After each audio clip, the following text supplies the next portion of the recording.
Hey, welcome to the Branching Out podcast. I'm Justin Duell, and on today's episode, I'm joined by Jay Knolls. Jay is a pastor, and he's recently written a book, and so I thought it would be a great opportunity to have him talk to us a little bit about some of the things that he's learned and shared with us. So, Jay, glad to have you on the podcast with me I today. appreciate it, Justin. It's an honor to be with you today. Looking forward to it.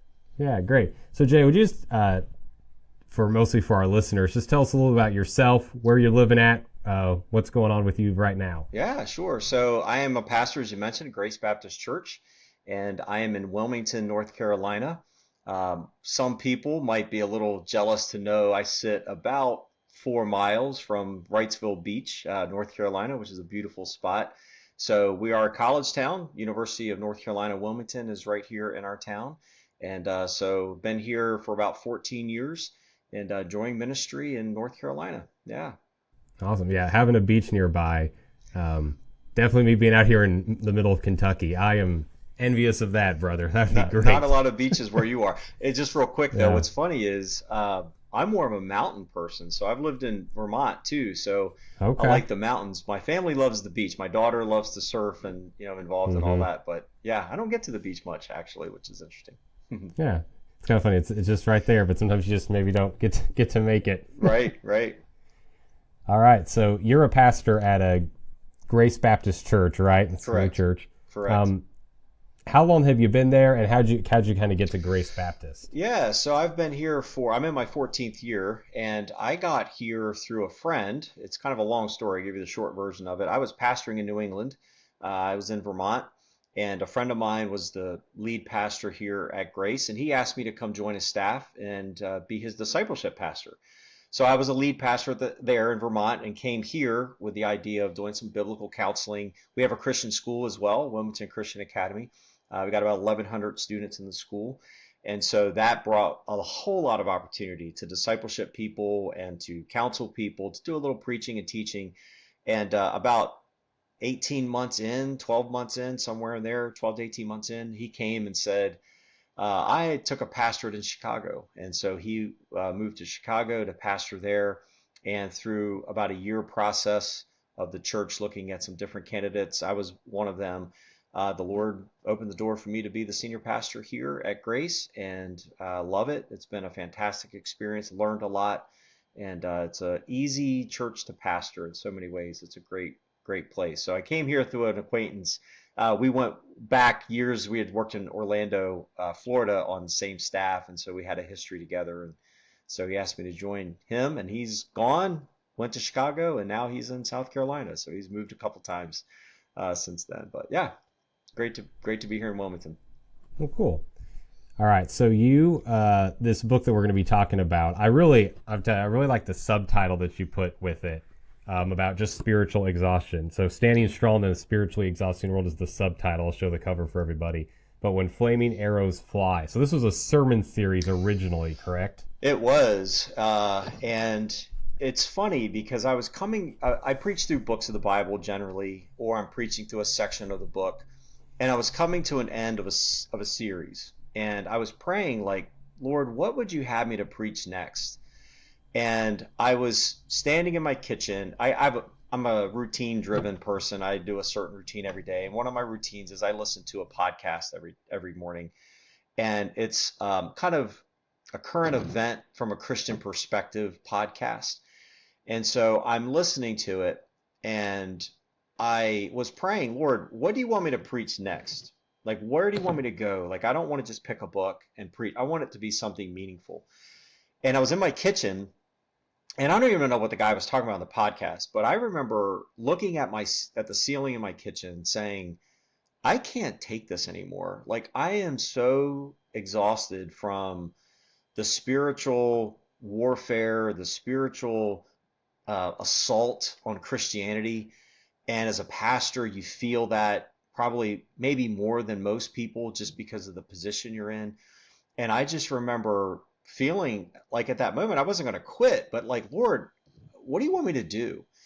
And so over the next like 2 hours, the Lord brought Ephesians 6 to my mind. You do not fight against flesh and blood. You fight against principalities. You wrestle against spiritual darkness. You wrestle against a real enemy. And I thought, I've preached through parts of Ephesians, but I've never preached piece by piece through the armor of God. And I thought, if I feel that way, probably other people do too. So I decided to preach through the armor of God, and that's what started this process. And I preached the first sermon, and I may talk about this a little bit later, but I think as a pastor, you should be pretty transparent with your church, not to where you're, saying more than you should, but they should know what you are sensing. And so I kind of bared my soul, and I told people in a little more detail than me even giving you why we're going to do this study. And I just shared my heart. And at the end, the church applauded. Now, to put that in perspective, we might applaud for a song or something like that, but I've never, in pastoring, ever had somebody applaud a sermon. That has never happened. And I got home and my wife says, they applauded you today. And I'm like, I don't know what to do with that. And over the next couple of weeks, Armor of God, I mean, the people were just saying, this is exactly what I needed.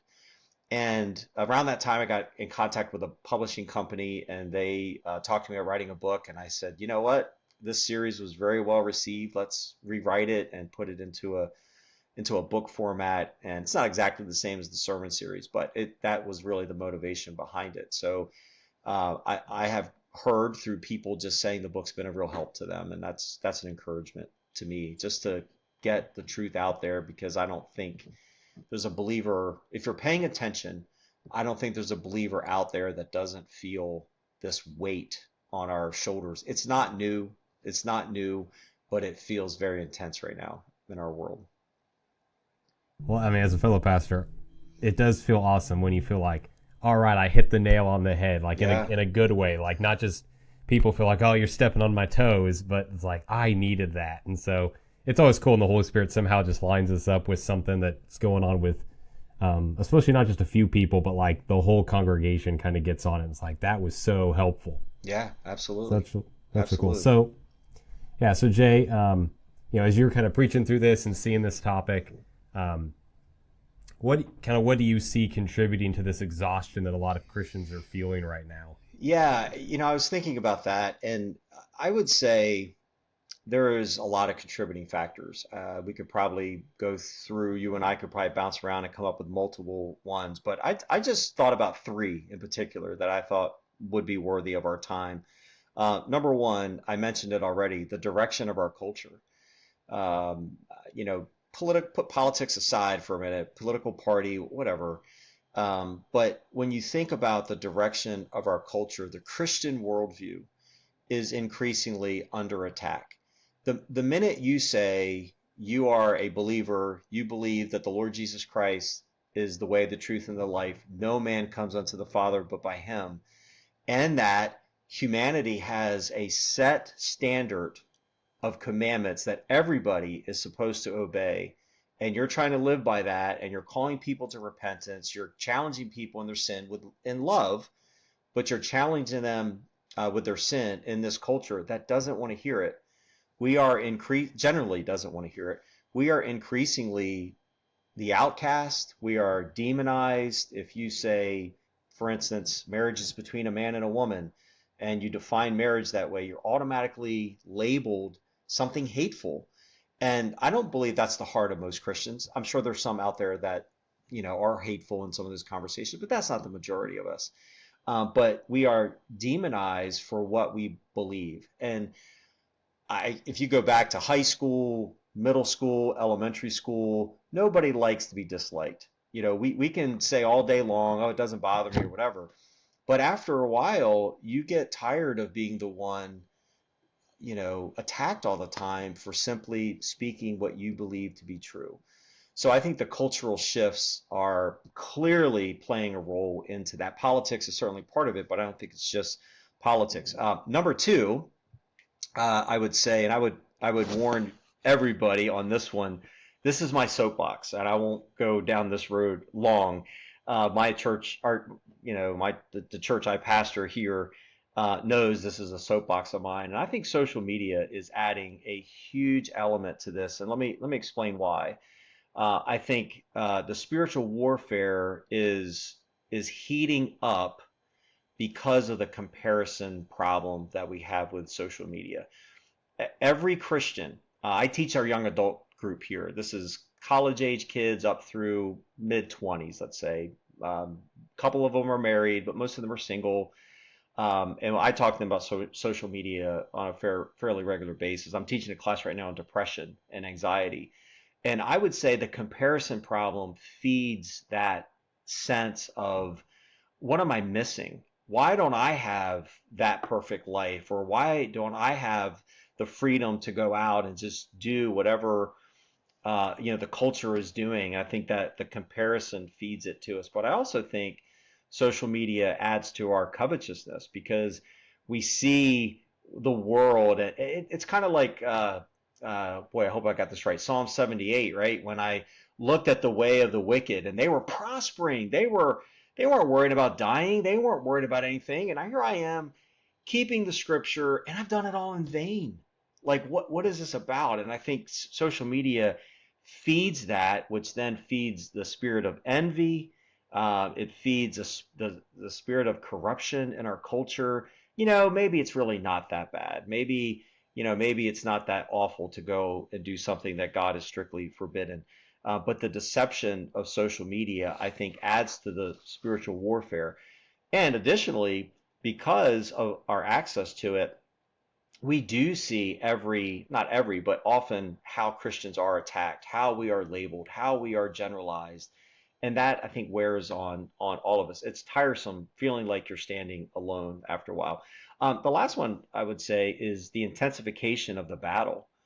Let me, maybe briefly just say, where did spiritual warfare even come from? I mean, what are we even talking about? When we say spiritual warfare, what does it actually mean?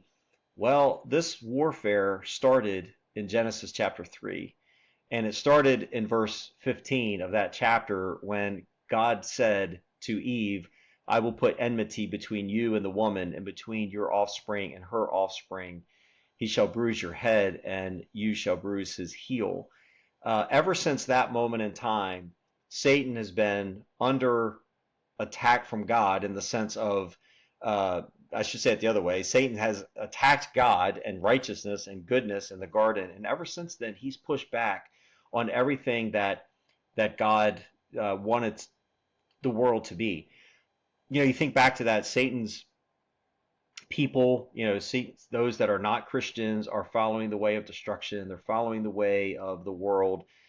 They are walking in darkness. And when we stand as light in this dark world, people are going to push back on that. And so I think the battle is intensifying. I don't know when Jesus is coming back. I don't pretend to know, but it's closer today than it was yesterday.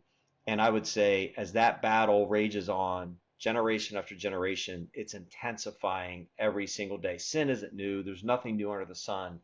But the way it's being lived out, promoted, celebrated, posted on social media, it's a very different age. And I think the intensification of the battle is very high right now. And I think that's part of the reason that people are feeling the push on it. Yeah, and I can even personally relate to those same things you talk about. I scroll through social media too and see things, and everything from some of what you mentioned of just feeling like, man, I wish I had that, or I wish I was there. But even just, I'll notice myself getting really frustrated because I'll see somebody post something that is just so far removed from what God's spoken about, and people are like, yeah, this is great, we celebrate that. And I was like, oh my goodness. Or even to see, content creators who are Christians talking about things back and forth, and just reading the comments, which I know you should never go to the comments section, but the comments of like people who are for it and then people who are against it. And I'm just like, my goodness, what is happening? I mean, it just, I feel that weariness of, man, it's hard to try to convince everybody what the truth is, it just can get exhausting. Yeah. And those circular conversations on social media don't help. And sometimes Christians, unfortunately, fan the flame of that when we speak something that is unkind or cruel, whether that's with words or what we type. And I think that adds to it as well. We don't want to feed that on social media or on any other platform as well. I will say, Justin, as you were saying that, I think sometimes I don't pay attention to likes and shares and all that stuff. But there are times when you'll see a video of some cute little animal or whatever, and it gets, 1 million likes and it gets, 4,000 shares, and you post a Bible verse or something and you get like four. Hmm. It's like, Yeah. you feel like I'm losing to a cute kitten or whatever. Hmm. And is that really, what we should be focusing on? So it can be very discouraging to be sure. Yeah. Yeah. So obviously your book and then the rest of our conversation, we're talking a little more about spiritual warfare. And you've already kind of described a little bit of what spiritual warfare is and what it looks like. But just to kind of help all of our listeners, kind of we're talking just before we started recording this, that as pastors, sometimes we just forget sometimes, we just need to make sure everyone understands the simple things, like this is what we're talking about. Because sometimes people might hear spiritual warfare and they just think about like stories of demonic possession in the Bible, or is that culture wars, or is that whatever? So Jay, kind of just, if you were just to sum up, hey, here's what spiritual warfare kind of is and looks like, especially in our American context, kind of how would you answer that? Yeah, I think spiritual warfare is really a battle for our allegiance. It's a battle for our soul. You're either going to follow God or you're not. There's no in between. There's no real gray area. And as we look at, when Jesus talked about denying, taking up our cross and following Him and denying our flesh and being servants of all people, that stuff doesn't come naturally to us. We have a fallen nature. We are sinful by nature, but we also have, as I mentioned from Ephesians 6, we have a real enemy that is a spiritual enemy that wants us to be either on the sidelines, discouraged, out of the fight, not involved, or he wants us completely eliminated from the conversation and not participating in what is right. So the spiritual warfare to me is a matter of whose allegiance are you going to follow? Are you going to give your allegiance to yourself? You're going to give your allegiance to the devil, or you're going to give your allegiance to God? And that tension between what is right and what is wrong is what is vying for every one of our souls every day. It doesn't mean you can lose your salvation. I don't personally believe that, but I do believe that as Christians, and I think we'll get into this more later, but as a believer, we should expect some level of spiritual opposition to come our way, especially as a pastor, because if you're the one speaking truth in a relatively whatever size audience or whatever that is, you're still the vocal representation of truth, and that's going to be opposed every single time. So when you think about Jesus's instruction in the Gospels and the Gospel writers, it's very clear. You're going to follow the broad way leading to destruction. Many are on that road, or you're going to follow the narrow path that leads to eternal life. And the battle, spiritual battle, is which path are you going to stay on? Again, I don't think you lose your salvation as a Christian, but there are times, quite frankly, we look more like people on the broad way than we do the narrow way. And that's the fight. And that's every single day for all of us. Yeah. I would say. Yeah. And it can be tough to, for so many of us to try to unlearn or relearn things that we just always grew up thinking, well, that's normal. That's what everybody else is doing. But yeah, that spiritual battle which is part of the reason why, as you've been saying, it can be exhausting, because a big part of following Jesus is you're going to stand out. Like, you're going to be different than a lot of others. And so it just adds to it. I always say, if you obey Jesus in our culture and any other culture, you're going to look weird. We don't have to go out of our way to be weirder. We're already going to stand out, and people are going to think you're strange. Why do you live that way? Well, we live that way because we serve a risen Savior, and He's called us Mhm. to live for Him. So we're going to stand out. Yeah, absolutely. So, so Jay, I know some of the listeners of this podcast are young adults, especially a lot of them have young families. They've got kids. So how would you suggest, for just the typical Christian, what should they look out for for spiritual warfare, like tactics that Satan might use within their marriage or with their family, with their kids? What are some things people should be kind of just aware of and look for? Yeah, I think that's a great question. Several ideas come to mind. I would say, first of all, watch for cultural creep.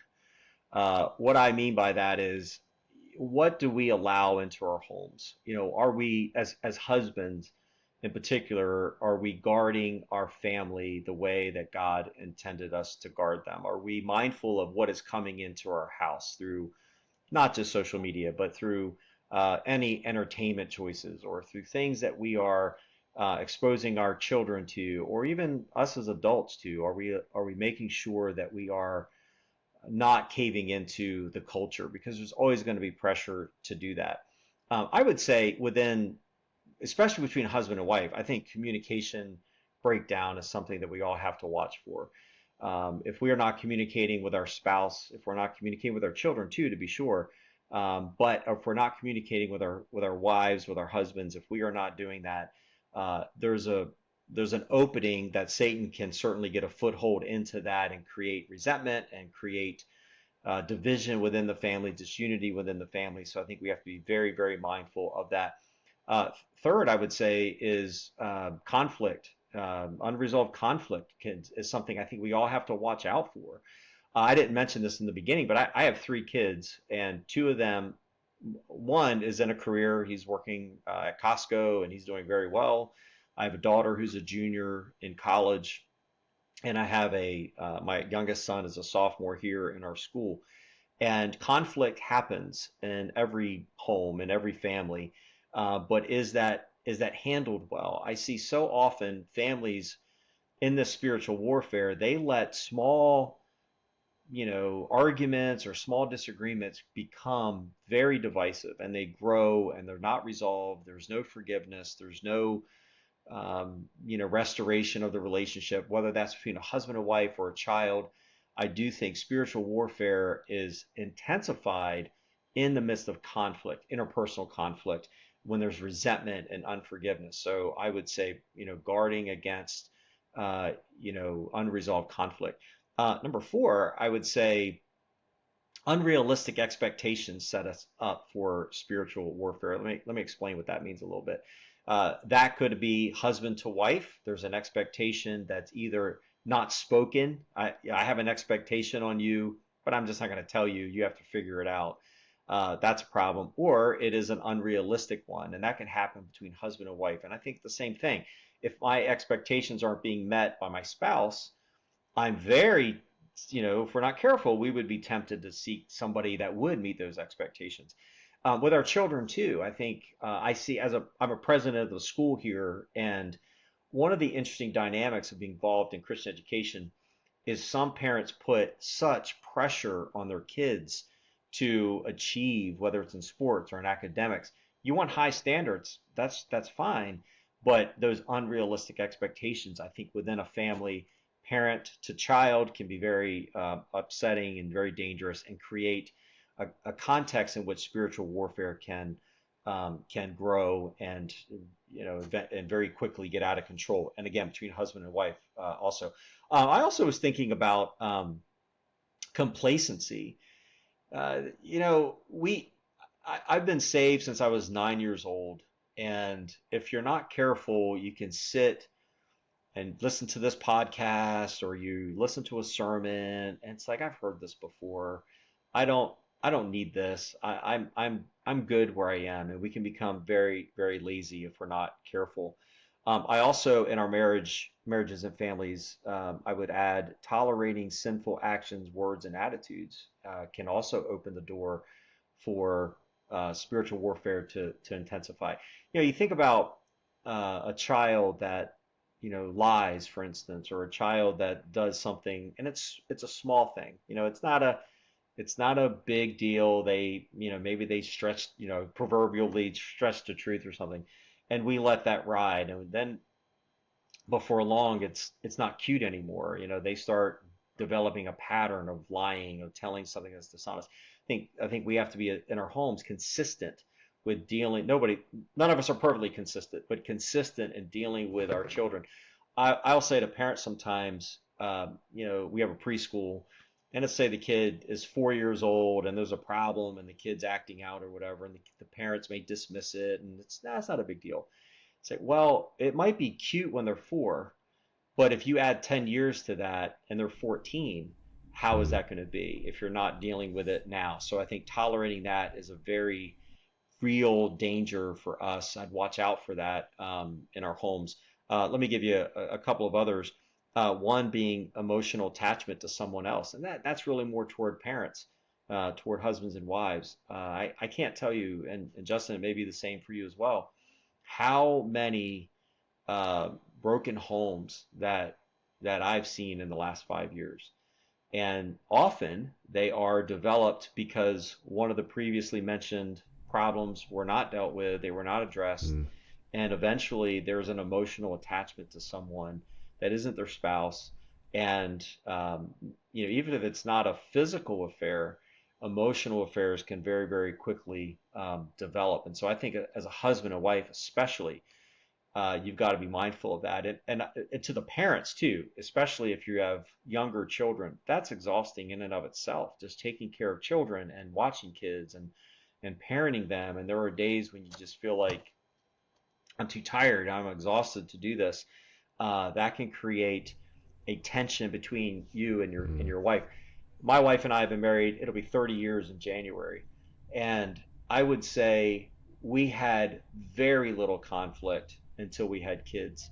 And mm. so that is another aspect to just make sure that that emotional attachment between you and your spouse stays healthy. Then the last one I would mention this is personal, ignoring spiritual apathy in your own life. That don't allow yourself to become complacent, apathetic, if there's sin in your life, sin in your heart, deal with it appropriately and don't let those things accumulate. So that's kind of a long list, but there's just a lot of different aspects. I think the spiritual warfare can get a foothold in a home. Going back to Genesis 3 for a minute, the very first spiritual battle between Adam and Eve uh, created disunity as soon as they chose to disobey God's one, by the way, one commandment. That was it. That's all they were responsible for. That after that, the unity they once experienced was broken, and it's been broken ever since. And we have to work very hard that we don't let our homes become a statistic Hmm. and see that destroyed. Yeah. So yeah, those are yeah. That's a great list of things, and just it may sound like a lot of things, but I think it just comes back to this awareness of what's going on in the house, Yeah. and what's going on. Just being attentive to your heart, the heart of your spouse, and the heart of your kids, and just saying, hey, how are we all doing here? Yeah, and so often I think being married, having kids, conversation between you and your spouse becomes who's picking what child up from where, who's got sports practice, who has a doctor's appointment, who has, a field trip tomorrow. You're talking about logistics, and you're not often talking about spiritual things or, excuse me, or just emotional connection between the two of you can get wedged out very quickly. So I'm glad you said that, Justin. I think that's an important thing. They are all very interconnected, but just keeping communication so important. Yeah. So so for parents who have kids, and especially even younger kids, how would you kind of coach them to talk to them about spiritual warfare? Like, I don't know, do you ever think there's like a certain age to wait for, or because some of this stuff can sometimes it can feel maybe a little abstract, or how do you know, or you don't want to necessarily just scare your kids maybe when they don't quite have that concept. So how would you kind of coach somebody through, how to help your kids be aware of some of this stuff? Yeah, that's a great question. To the younger parents, parents with younger children, um, have a long-term plan. Know where you want to go in the years to come of parenting. You're right. You don't tell a 3 or 4 year old, honey, let's sit down and talk about let's exegete, Ephesians 6 together, and that's they're not going to understand that. I also don't think with little kids you want to make Satan into a cartoon character, and make him sort of, this funny character. I don't think that's appropriate, but to your point, you don't want to scare them either. Now, so how do I do that? Well, okay, I need a long-term plan. My first thing on my list, number one, it doesn't matter to me how old your kids are, is foster an open, honest communication between you and your kids. Have honest conversations about them, age-appropriate ones, and that includes admitting your failures, admitting your struggles. Again, you don't tell a 3-year-old, all your dirty laundry, to be sure, but when they are little, I remember, I had a good relationship with my parents, but there were things that I never would have gone to my parents with. There is no way I would have said anything to them about it. And I remember my oldest son was probably seventh, eighth grade, somewhere in there. And I was, we prayed with our kids at night. And I'll get to that one in a minute, but we prayed with our kids at night. And I was leaving his room and I was going to turn off the light. And he said, Dad, can I ask you a question? And I said, buddy, you can ask me anything you want. I won't repeat his question here. Mm. However, it was a very, it involved sexuality. I'll just say it that way.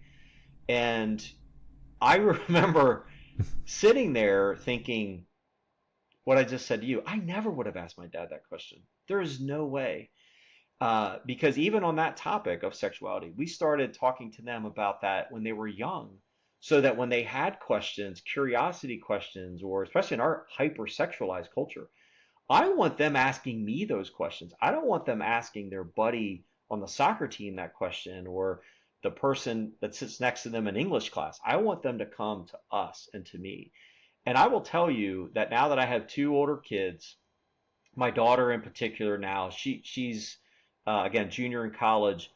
The conversations we have about spiritual warfare, about what the Lord's doing in her life, how God is testing her and training her is phenomenal. Our son, older son too, it's different with him, but he's open to. But our daughter is just very fluent in talking to us about that. So when I sit here today with that question on my mind, thinking we planted those seeds a long time ago and earned trust with them. Now, if you have older kids and you've not done that, hey, I would say sit down with them and say, listen, we haven't done this before. This may seem weird. This may seem uncomfortable, but we really want to open a conversation about open communication between us because it's very, very important. Your kids are going to talk to somebody, and I would rather it be you as a parent that they're talking to you. So number one on my list, foster that open communication. Number two, use culture as a teaching tool.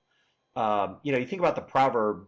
I'm blanking on the exact reference, but the proverbs that says, I was walking by this field and it was unkept. There was weeds and there was thorns growing into it.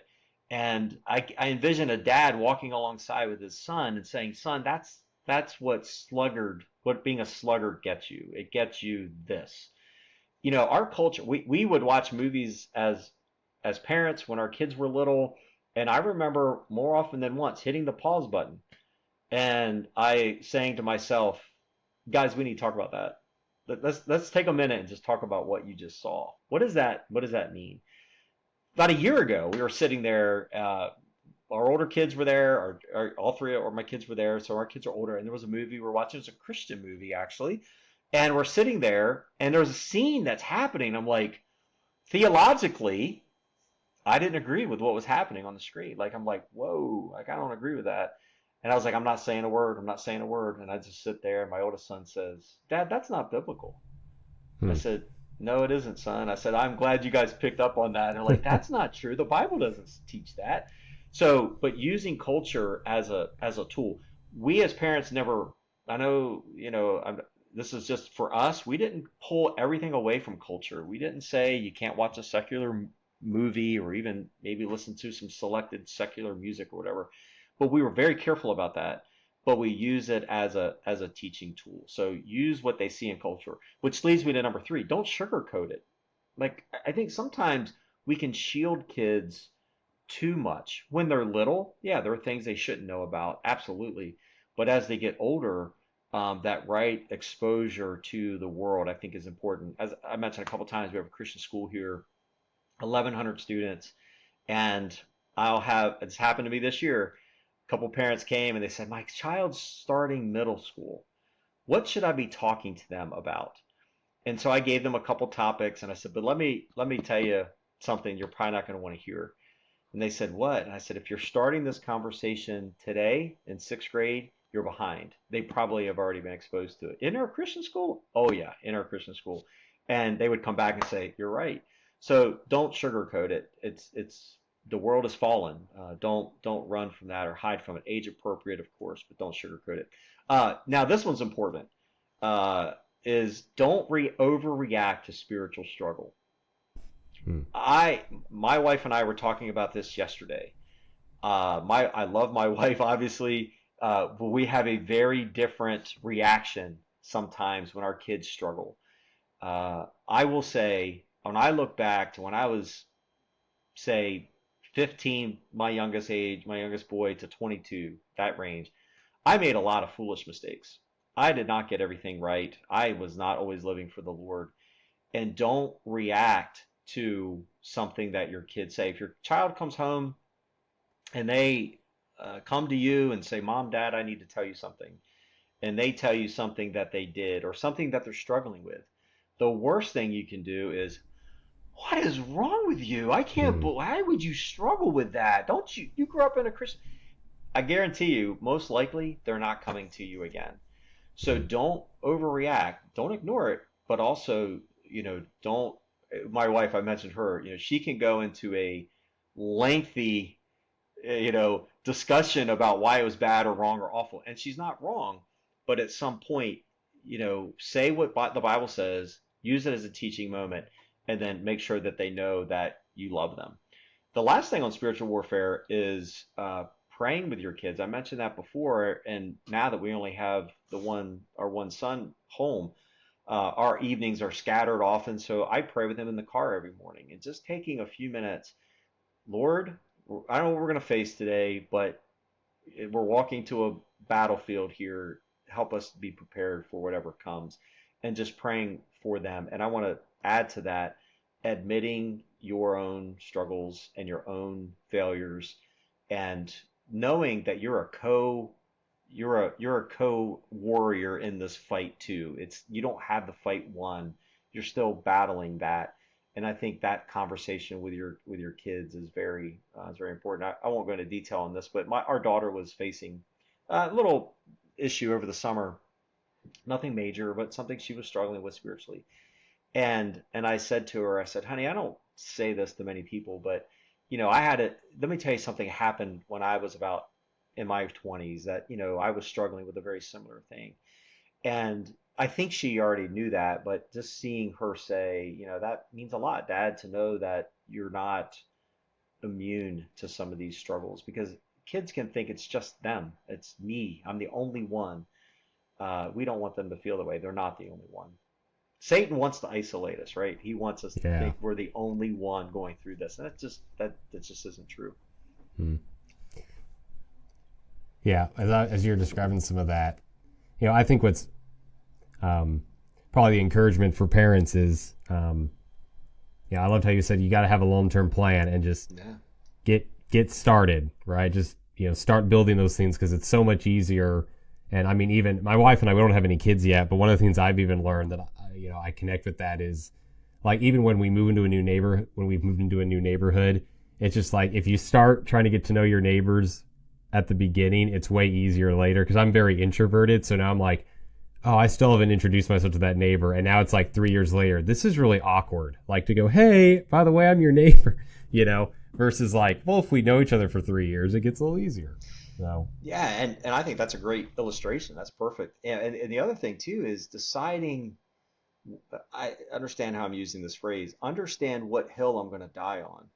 Like, as a parent, there are things that I can think of a couple times when they were younger. Our kids did something. I didn't say anything, and we get in the car. We never had parenting conversations in front of our kids. We always made sure we did that, privately. And my wife would say, why didn't you address that? Say, well, that I don't think that was the moment in time to do it. Maybe we were in a public place, or there may have been other reasons, but I don't think that's not their character. Like, that was a moment in time. I'm not going to react to that. Let's see how that plays out. So I think not only we don't want to overreact, we don't want to take on every little tiny fault, at one time. That's overwhelming as well. So being mindful of that, I think, it's your illustration of getting to know the neighbors. That takes time, and it takes time to, guide kids through spiritual warfare. It's not going to happen in a day. It's not going to Mm. happen. Yeah, which is, I mean, true for all of us, right? We all started somewhere and have to learn and keep training and growing and, Yeah. working on our awareness and all of those things. Yeah, absolutely. So, Jay, what would you say would be like an appropriate amount of sort of struggle a Christian could expect with spiritual warfare? Because I know, like, for us, we're in America. So, I mean, we know of brothers and sisters in Christ in the world who, I mean, and they may be in a context that's much more difficult spiritually than ours, even in a context where it's completely illegal to practice and they have to be careful about it. So, I mean, we read in the Bible about persecution that led to people dying, and right now in America, we don't have really that issue. So would you say someone says, okay, well, if I'm really involved in spiritual warfare, like what can I expect to struggle with or challenges that I'm going to face? That's a great question. I like how you led into that, because Jesus says in the Beatitudes that you're blessed when you're persecuted. And when we think about America, I've been to places like Haiti. I've been to South Africa, excuse me. Been to South Africa. I've been in some places where, especially Haiti, very, very dark. Voodoo is very much alive and well. There are Christians that are extremely persecuted for their faith. We have a missionary who serves in a country I won't name, and he's had church members killed on the way to their services. Their buildings have been burned. They have had threats. You go down the list and you think about the persecution that they are facing. And I said something once in our young adult connect group, and I said, "Blessed are you when you're persecuted." And they kind of pushed back, rightfully, like, we don't suffer persecution in this country. And in some level, I get what he's saying. You're right. I don't get into the pulpit every Sunday afraid that somebody is going to come and arrest me or throw me in jail because of what I'm saying. I don't really think about that. I don't think about our people being murdered on the way home because of their faith. So persecution, though, I do think comes in different formats. And as Americans, we have become very comfortable. When you look at Revelation, the the two churches, I believe those are literal churches in the opening chapters of that.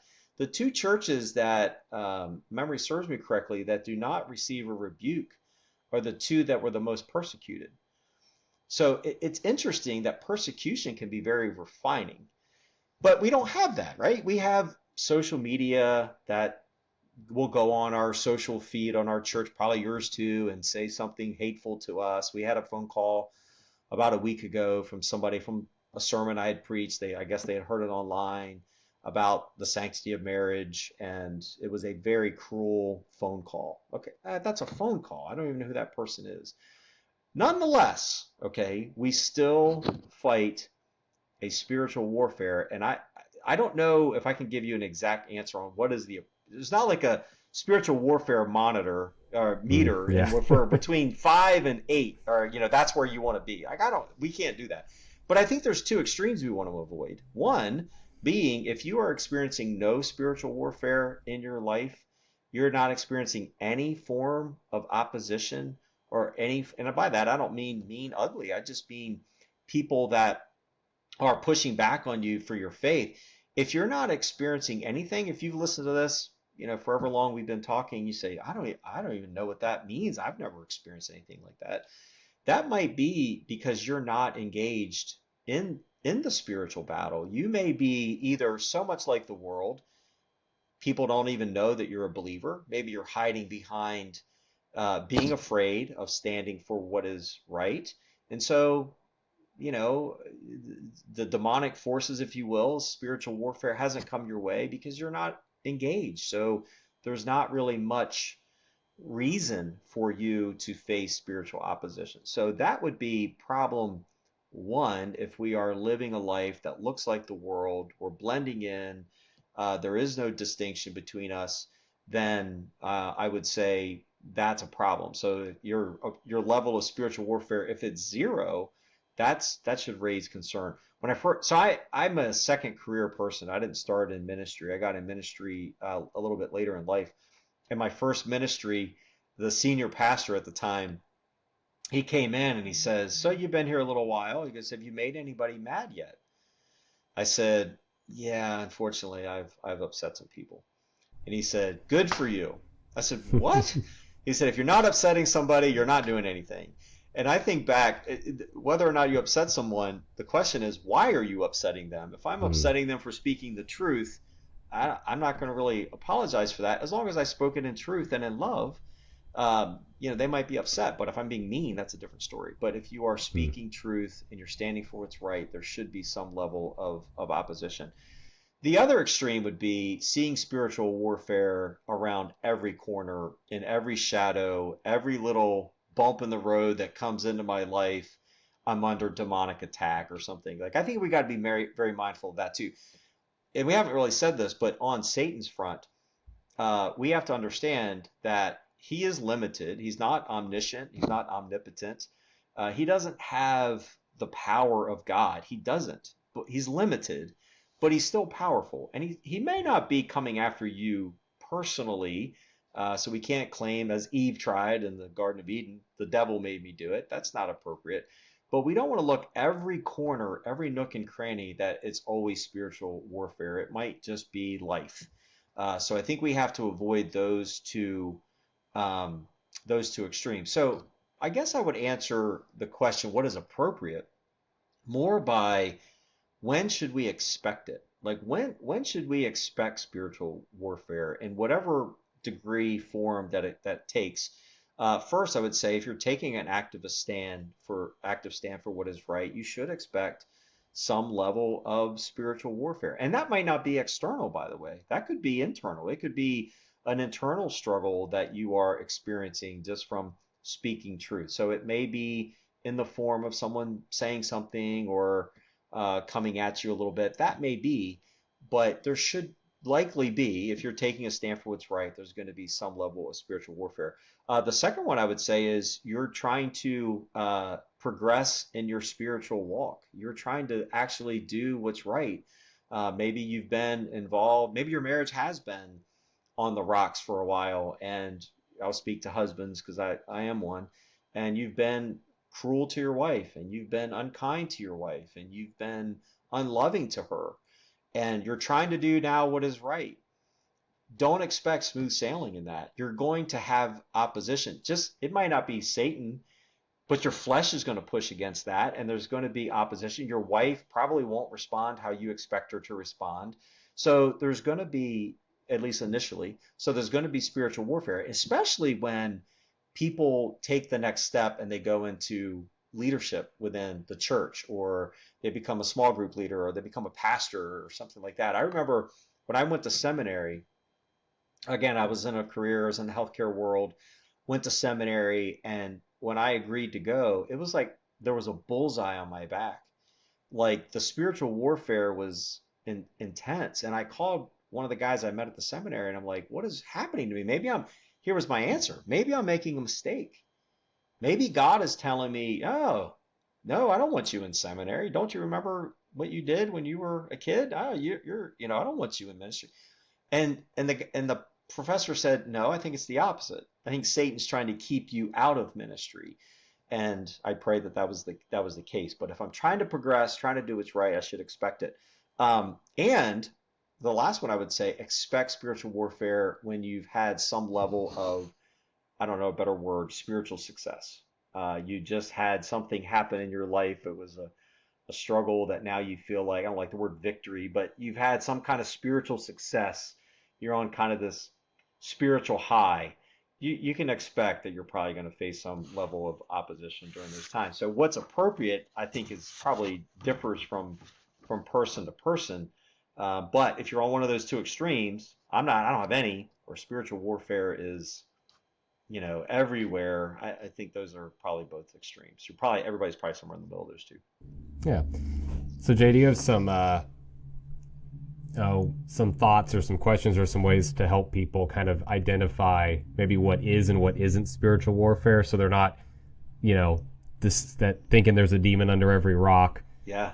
but also, no one's beating themselves up right now going, oh, I don't think I have any spiritual warfare, when the reality is actually you kind of do. You're just not noticing that's what it is. So Yeah. what are some things people could consider? I love this question. I think this is a very helpful question. And just so everybody knows, you did tee me up with that question earlier. I kind of knew it was coming.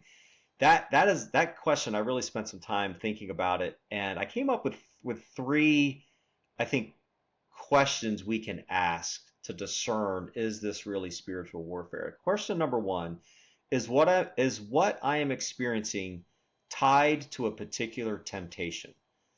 Let me explain that. So I said a minute ago, Satan's not omniscient. He's not omnipotent.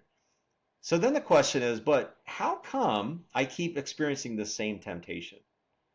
If Satan doesn't know everything, how does he know that? Well, he doesn't know everything, but he knows your past. And your past is the greatest prediction of the future. If this temptation worked before, it's probably going to work again. So if there is a spiritual warfare between me and a particular temptation that I face each and every day, I would say that is very likely spiritual warfare. I had a friend, close friend, and his wife had some struggles with alcohol, and um, she got sober and was not drinking, and she went to an event, and the people that were there, my friend had said, could you please not have any alcohol? My wife has had a history with that, and she's sober. And they promised that, no, no, no, oh, there won't be any alcohol. Well, she went, and there was alcohol there. And they had to leave. And first, and I won't get into all that more than that, but they had to leave. Would be an example. I don't have a propensity for alcohol. I don't have that temptation, but I have ones of my own that I think, well, if that is tied to a temptation, it is probably spiritual warfare. I'll give you a personal example. I use it in jest often when I preach, and it's insignificant to some degree. I can be a very impatient driver. And I am telling you that the Lord puts people in front of me that drive slow and don't drive the way I want on a regular basis. And I do believe wholeheartedly it is because I have a temptation to be very impatient when I drive. Mm. And so that's a silly illustration. But that is tied to a spiritual warfare principle that if it's something that I struggle with, expect that you're going to be tempted. Those temptations shouldn't surprise us because Satan is going to tempt you in those areas. When and if you can learn to say no to those, eventually, I think he may change his tactic on you. But watch out for that. Number two is what I am experiencing tied to a particular act of disobedience.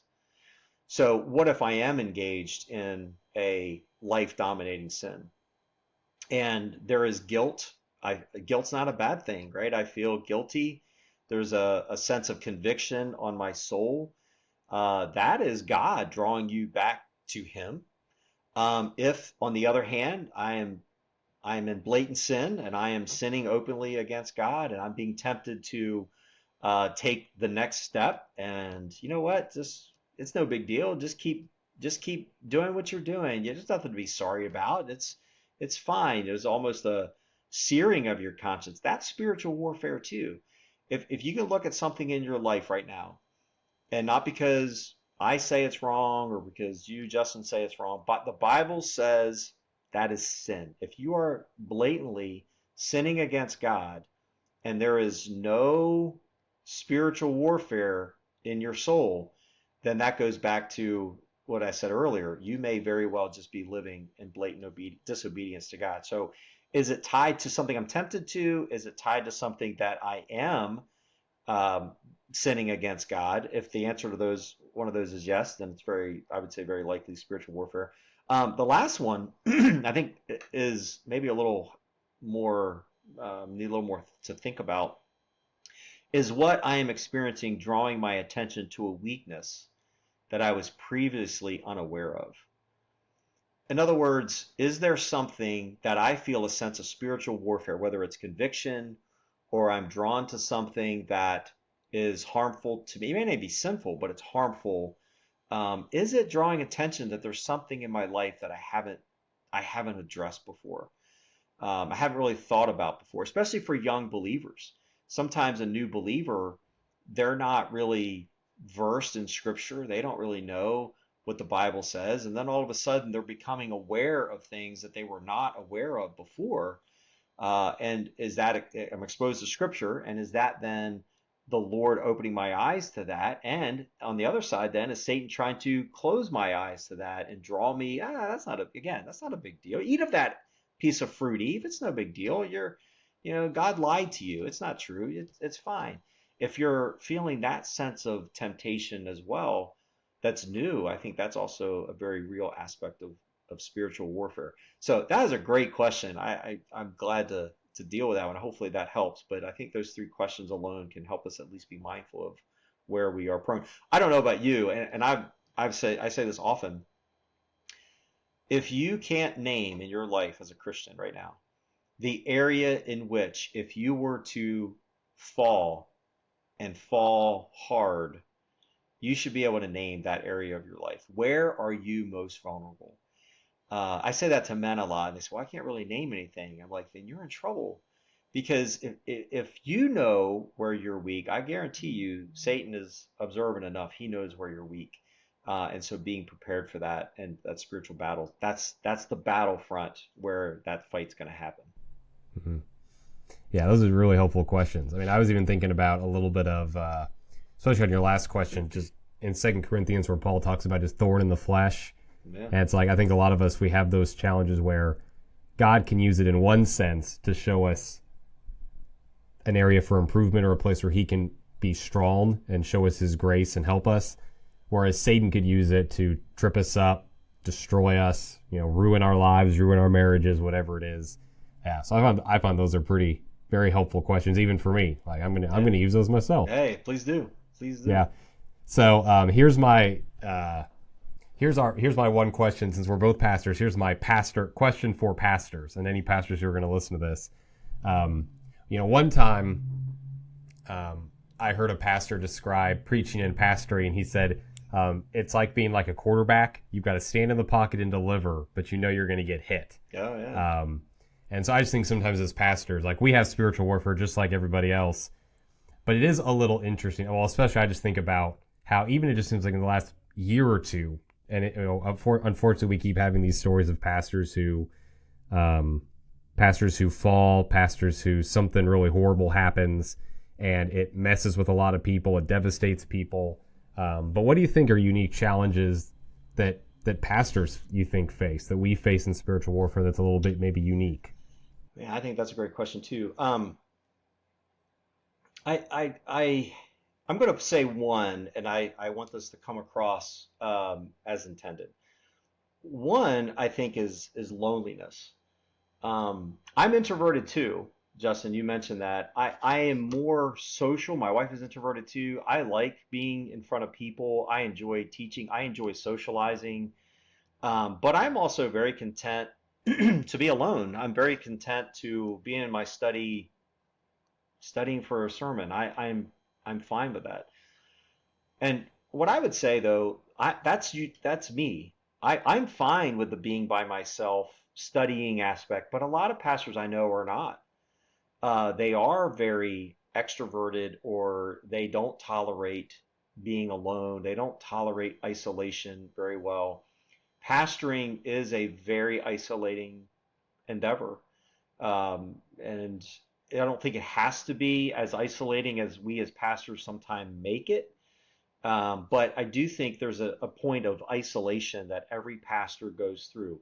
When I walk into the room of a group of people in our church, the conversation changes immediately. Not that they were talking about something bad or wrong, but the conversation changes instantly. You'll have a group of people maybe that are, hey man, I had a great time last night. Wasn't that fun? Oh yeah, I saw all these church people there. It was fun. And you're thinking, I wasn't invited, you know. Yeah. And again, like that stuff seriously doesn't bother me. Mm. We've had weddings, you know, before. You're like, oh, they got married? Yeah, they got married like 2 weeks ago. Wow, yeah, the whole church was there. You know, we didn't get invited. You know, so I think you have to be able to handle that isolation. I think that's unique to pastors. Mm. My hero of the faith is Moses, and when I look back at Moses's life and everything that he went through, I don't know this for sure, but I think Moses went through some very lonely times where he was standing by himself and there wasn't a lot of people applauding him and there wasn't a lot of people supporting him. And so I think it's a very lonely endeavor and you have to be able to manage it. I think there's, again, I want to say this again though to pastors. Sometimes we do that to ourselves and that's on us. But I do think the nature of it is different. Obviously the criticism that comes. I mean, you talked about, I love that picture, right? You're the quarterback standing in the pocket and you're going to get your chin strap, you know, knocked, you Mm. know, you're going to get hit in the head. The criticism is constant and it comes in various forms and formats, but I think we have to be able to learn how to manage that. Nobody likes being criticized. I don't think. I think we handle criticism better from certain sources than others. But I know early in my ministry, when I first started, you know, being the senior pastor, preaching every Sunday, and I would stand in the lobby, and inevitably 20 people would walk by. Great sermon, Pastor. Yeah, well done. And then the last person says, you know, that was awful. Like, I don't even know what you were talking about. Did you even read that passage? Where, you know, what was that? And you go home. I used to go home all day and ruminate over that and be crushed in my spirit. Now I have learned, it's not always easy, but to take criticism and praise in stride. Don't don't get crushed by the criticism. Expect it. It's going to come. If they're right, if they are right, repent and make it right. If they're not, you got to learn to say, "You all right? I heard them, but it's not true," and move on. But don't get caught up in the praise either, because that can quickly lead to the pride side of that, where we can become very, very arrogant if we're not careful. So, you know, criticism is never fun. I don't know anybody that enjoys it, and we have to admit when we're wrong. I had a guy come to me a few years ago. He said, "Pastor, I can't believe what you said in the sermon on Sunday." I said, "Oh, what did I say?" And he said what he heard, and I said, "Brother, I'm gonna tell you something." I said, "I don't think that's what I said at all." He said, "I'm telling you, that's what you said." I said, "I'll tell you what. You go back and listen to the recording. If I said that, I will apologize to the whole church." And so he came back a couple weeks later and goes, "Yeah, that's not what you said."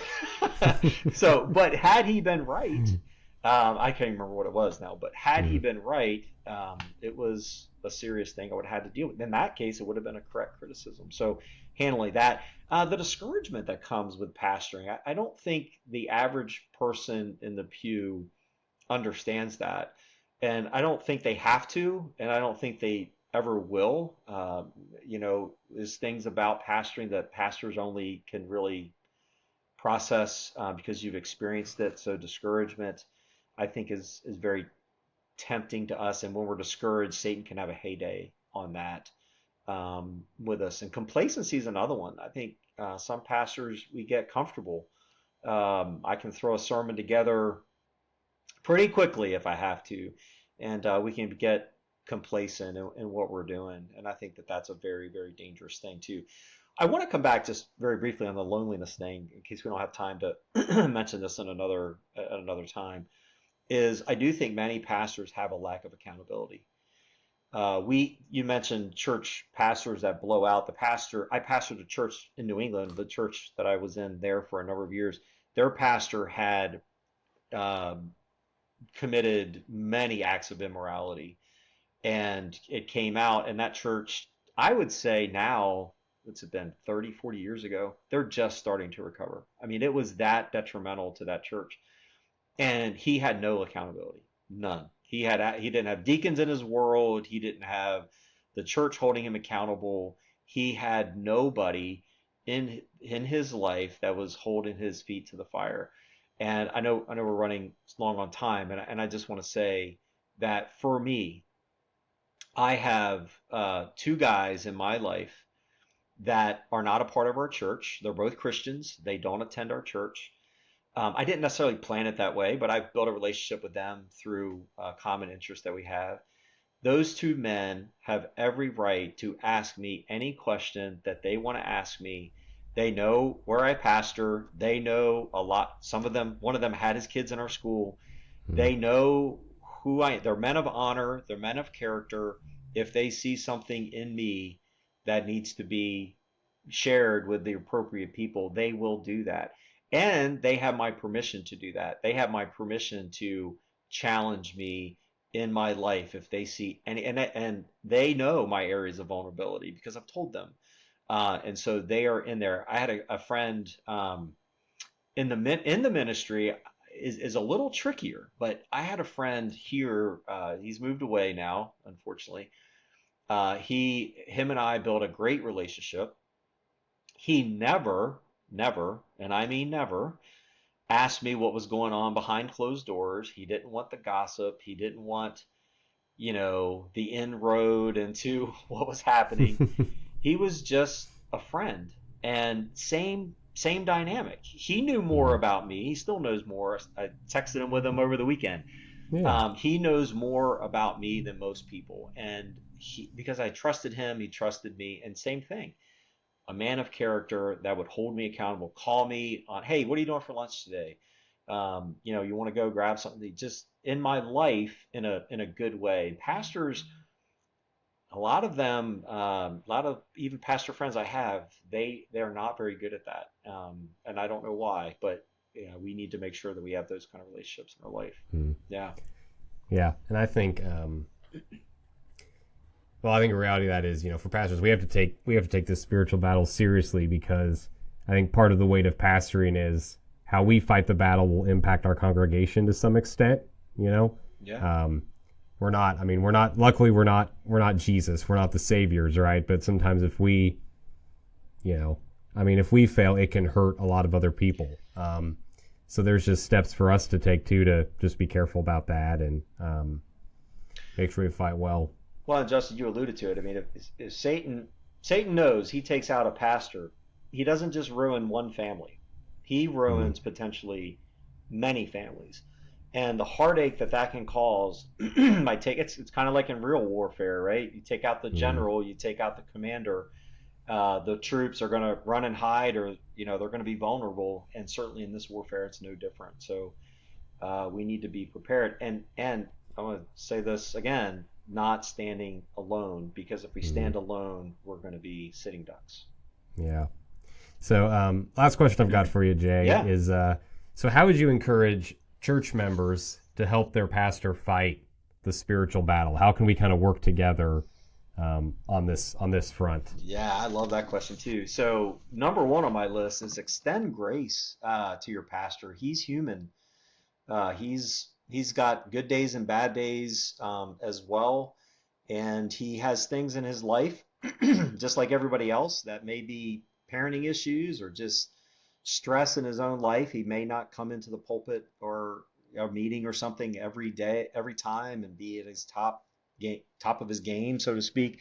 So just extend grace, especially in areas where maybe you disagree. There are areas where I think as Christians, common beliefs we have to agree on to be orthodox, and Mm, heaven and hell depend on certain doctrines. There are other doctrines that isn't true. Much of the arguments in our churches happen over things that are peripheral and not essential to redemption. So extend some grace, I think, to your pastor. Let him be human. Let his kids be human. Let his wife be human. Number two, talk to him. And this means as pastors, we have to be willing to listen to them. Talk to him. It doesn't mean a big, deep, dark, long conversation necessarily. Just acknowledge him, talk to him like you would a regular person. I know a lot of times, people in a church will say, "Well, yeah, but the pastor's supposed to initiate those conversations." Well, here, if we add school and church together, I'm outnumbered about 2,500 to one. So, keeping that in mind, years ago, I had a faculty member come and say, Jay, there was a guy a parent in our school who's really upset with you. I said, well, I'd love to talk to him. And he said, well, he won't talk to you because he's too intimidated or whatever. And I said, well, you go back. If it's okay, you tell him that you'll come with him. And he said, okay, I'll do that. Yeah. Excuse me. And he never came back. The guy never came back. And I went back to the faculty member and I said, what happened? He goes, yeah, he didn't really want to talk to you. He just was trying to, blame you or whatever. Like, I don't know what to do with that. So as a pastor, if you have an issue, you have a question, you have something, go talk to him. I would also say be kind to his family. Grace Baptist Church, where I am, they've been great to my kids. They've let them be human. They've not come down on them unnecessarily when they were in the school. I would tell them their last name is Knowles. That doesn't mean they should be treated any differently. Don't be harder on them than you should, and don't be light on them, than you would somebody else. And so I think this church here at Grace has really been a great ministry in that regard. If you have a problem with the pastor, go to him. Don't go to his kids. Don't go to his wife. Don't be upset with them. It probably has nothing to do with them. Do something for your pastor. Do something kind, something that you would know speaks to him of who he is. Know him well enough to say that's something that would be appreciated by him. I made the mistake one time. I'm not a big candy eater. I don't really eat candy very often, but when I do, I eat Reese cups. And I said that from the pulpit, and I got bags upon bags of Reese cups. And I appreciate that. I mean, that means people are listening.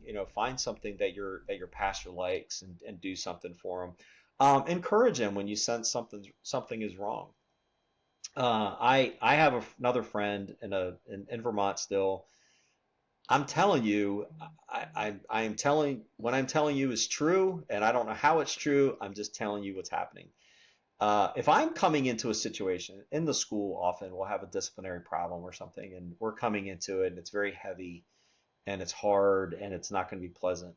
This man will text me out of the blue, quote unquote, out of the blue, and say, "Hey, man, you're just on my heart this morning. I'm praying for you. I don't know what's going on, but I'm praying for you." And just things like that with your pastor just really is encouraging to them. You don't maybe even need to know why, but just be an encouragement.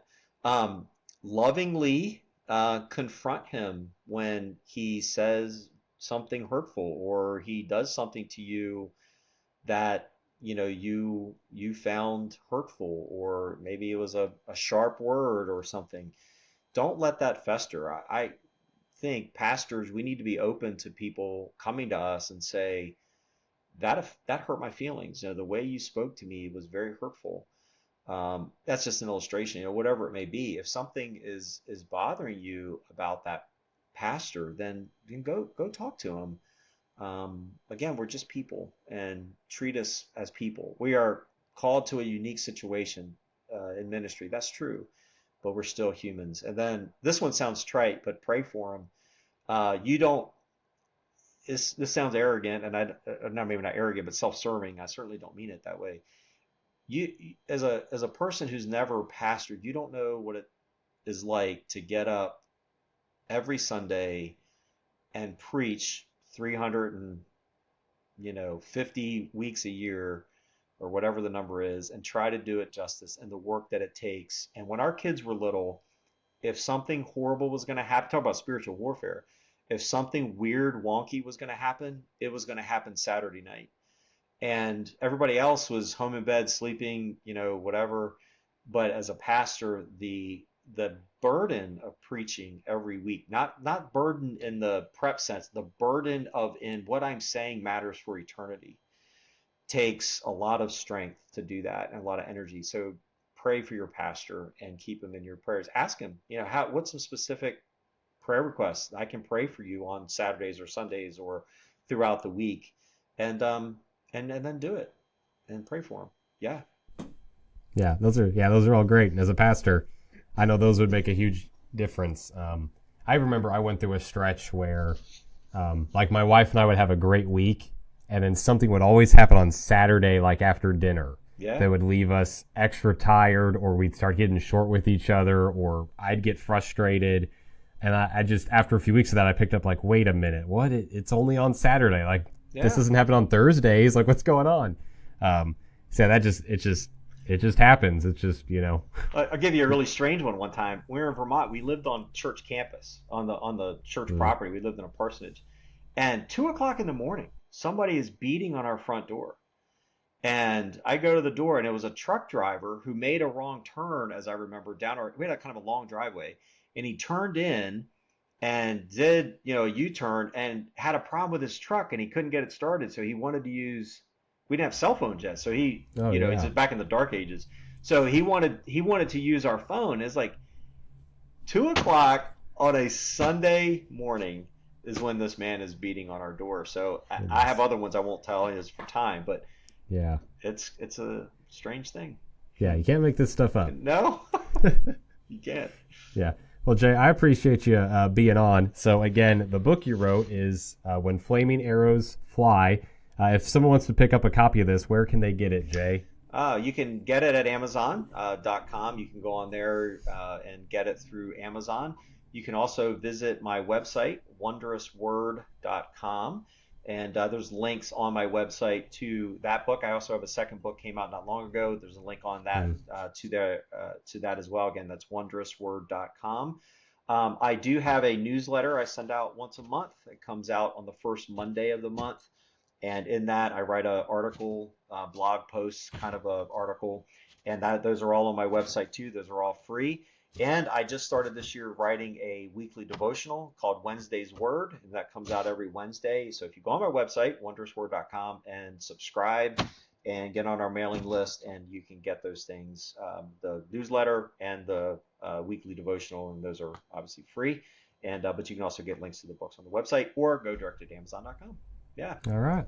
Well, great. Well, thanks, Jay. I appreciate you being a guest on the podcast today. Yeah, it was a pleasure talking with you. Thank you. Yeah, well, blessings to you, Jay, and we'll talk to you next time. All right, sounds good.